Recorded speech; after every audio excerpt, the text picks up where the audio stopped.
স্বপ্ন ছিল আকাশ ছোঁয়ার। সেই স্বপ্ন পূরণে বিমান বাহিনীতে যোগ দিয়েছিলেন পাবনা ক্যাডেট কলেজের সাবেক শিক্ষার্থী তৌকির ইসলাম সাগর। সোমবার ছিল তার প্রথম সলো ফ্লাইট, যাকে বলা হয়ে থাকে বৈমানিকদের স্বপ্নের যাত্রা।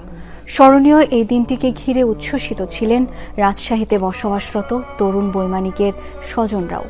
কিন্তু মর্মান্তিক দুর্ঘটনার খবরে সবকিছুই পরিণত হয় বিষাদ আর হাহাকারে।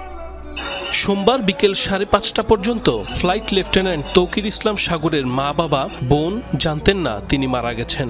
দুর্ঘটনার খবর পেয়ে বিকেলে তারা যখন বিমান বাহিনীর বিশেষ বিমানে ঢাকায় রওনা হন, তখনই রাজশাহীতে বসবাসরত আত্মীয়রা পান মৃত্যুর খবর।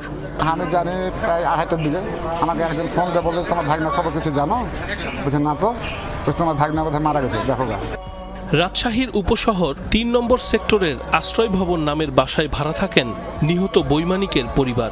তহুরুল ইসলাম ও সালেহা খাতুন দম্পতির এই সন্তান ছোটবেলা থেকেই মেধাবী শিক্ষার্থী হিসেবে পরিচিত ছিলেন। তার এক ভাই এক বোন। আত্মীয়রা জানান, তৌকির ইসলাম সাগর প্রথমবারের মতো একা প্রশিক্ষণ বিমান চালাবেন এই খবরে পুরো পরিবারের সদস্যরা আনন্দিত ও উচ্ছ্বসিত ছিলেন। দুপুরের পর তারা বিমান বিধ্বস্তের খবর পেলে সেই আনন্দ রূপ নেয় বিষাদে। কিছু বলো না বাবা, শুধু পেটে ধরিনি, মানুষ করছি।